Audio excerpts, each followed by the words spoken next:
Hello, and welcome to Chad's ADHD 365 podcast. This podcast is sponsored by Takeda, Better Health, Brighter Future. Hi, I'm Susan Booning, and I'm here today with Judy Bass. So we'll be talking today about how you as a parent can help your teen with ADHD prepare for and navigate college. Judy, can you tell us a little bit about yourself? Yes, I'm an educational consultant who assists students with ADHD and other learning differences in finding the right college where they can be successful and become independent learners. Thank you. How can I know if college is the next step after high school for my child? Well, it depends on how independent your child is, not just academically, but socially and emotionally. You need to make sure that all three areas are sufficiently mature before your child is ready. What should we be looking for when we're evaluating colleges in order to find the right fit? That's a really good question. It's very important to visit the disabilities office at the college before deciding if it's the right college and seeing if they have coaches or learning specialists who can help with time management and organization. You also want to look to see if they're caring and nurturing, and do they feel like a good place that your child would want to go. You also want to make sure that they can meet your child's specific needs.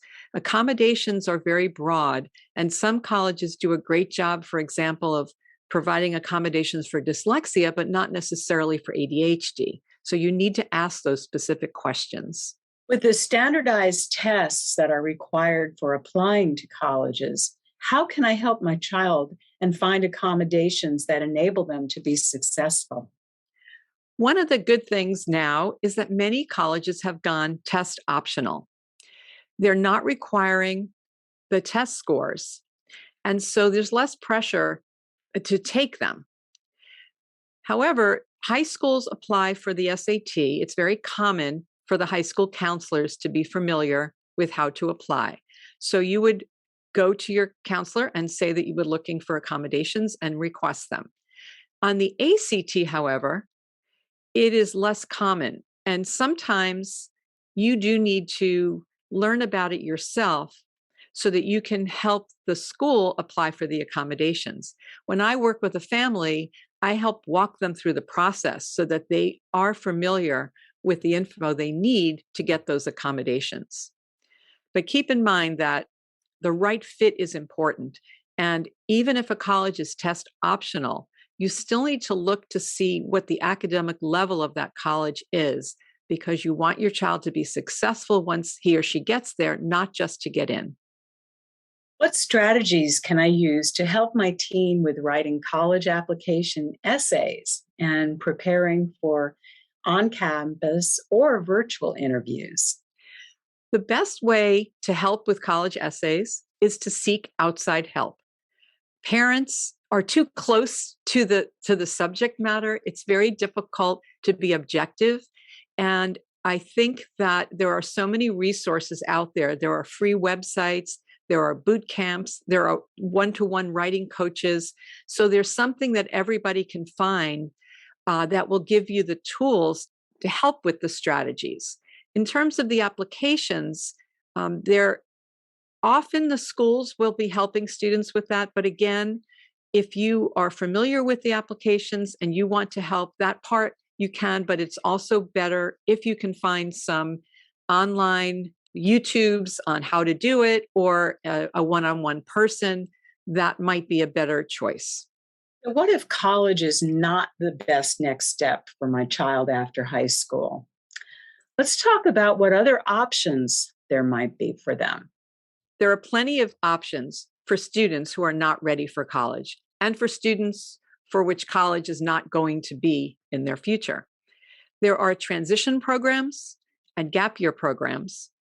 The gap year programs involve internships or travel or work, and they are structured. It's very important that the student be in a structured program where they can learn leadership, independence, develop their social skills, whatever they need to be more mature to be ready for college. There are also transition programs that help specifically with executive function, social skill development, general maturity, and independence. Some of these you can take a college class or two, and some of them do not have college connected to them. And this way, there's something for everyone to take that half step before starting college, just to be sure that they're ready for it. How can I encourage my child to develop self-advocacy? And how important is self-advocacy after high school in college? Great question, because self-advocacy needs to start as early as possible.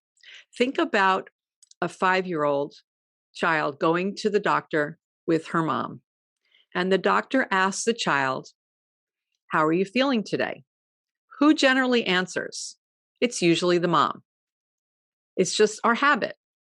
However, if you allow your child to answer, and you can always supplement, the child feels that her voice is being heard. And that's how you develop self-advocacy, by feeling that your voice is heard. You can also think of an example of a child in a toy store. If your child wants a toy, you can go and ask the clerk and say, "Why don't you ask the clerk what you're looking for?" And that is another form of advocacy. In high school, I would say that students should start attending 504 and IEP meetings in high school and have a voice. Maybe at first the parents model the behavior, and then maybe the student is asked to speak up and express what his needs are. Thank you. That's a great answer. I have another question about the kinds of accommodations that are possible in college. Are they different than what my child might have received in high school? And if so, how? And how would my child go about getting them as a college student? So when you're looking at accommodations, they do differ between high school and college. In high school, the accommodations are specifically listed in your IEP or 504. Sometimes they come from the school itself, and sometimes they come from the neuropsych report that was written. It depends on your school's practice. When you go to college, colleges look at your neuropsych report, your psychoed report, or any professional report, but not the IEP or the 504. The high school IEP and 504 do not transfer to college.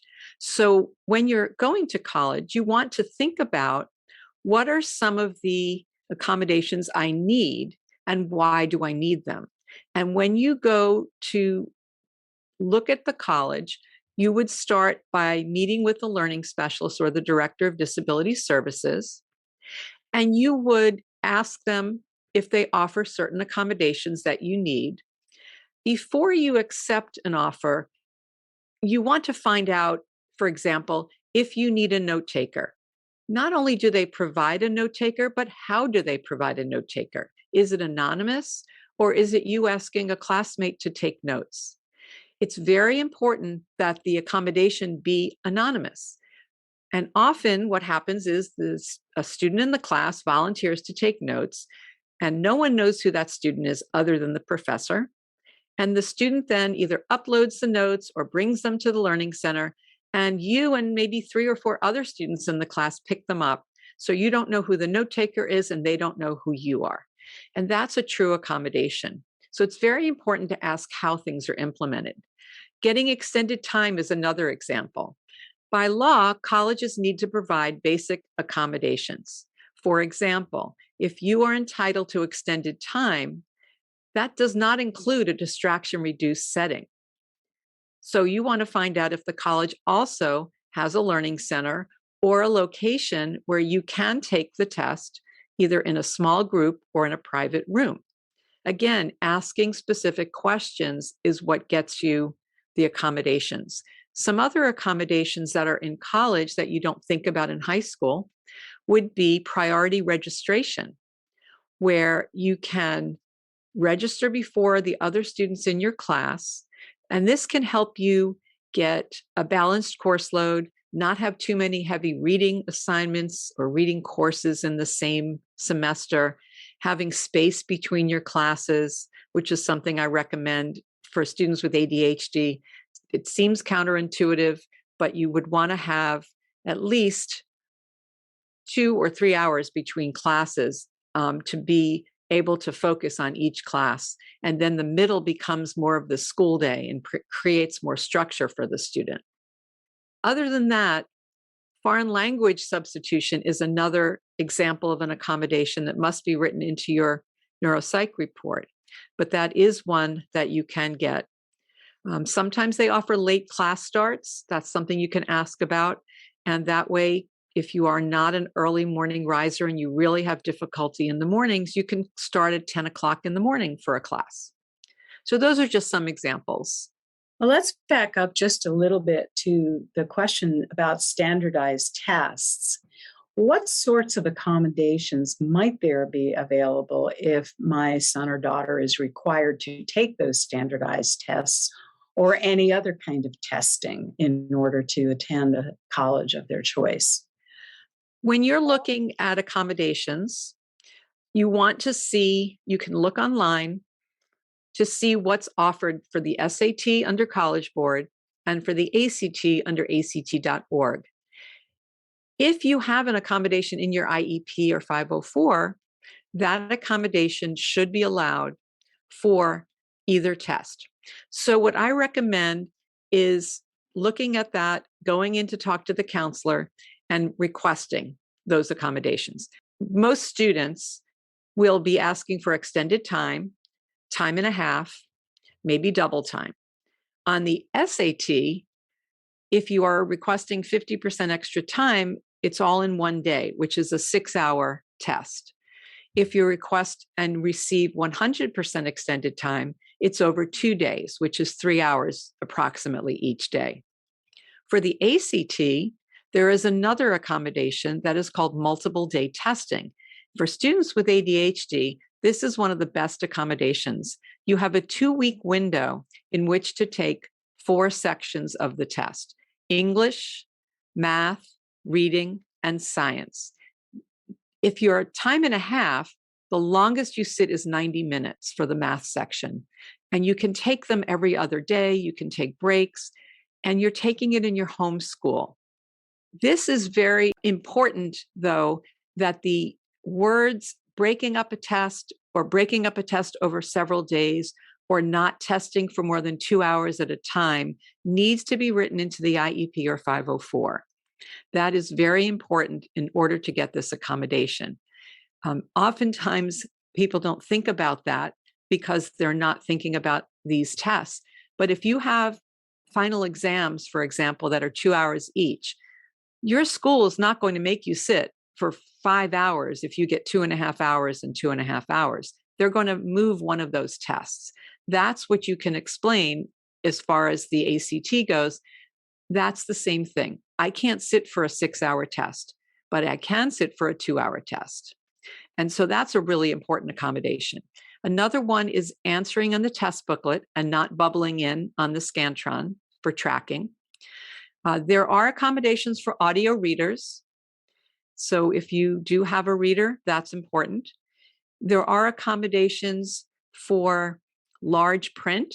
Sometimes having dyslexia, you need more white space. And if you have ADHD and dyslexia and your eyes get, wandering around the page, having white space can be helpful. And generally, there are accommodations for small group testing, which typically happens in the home school. It can also happen at national standardized testing. So those would be some of the accommodations.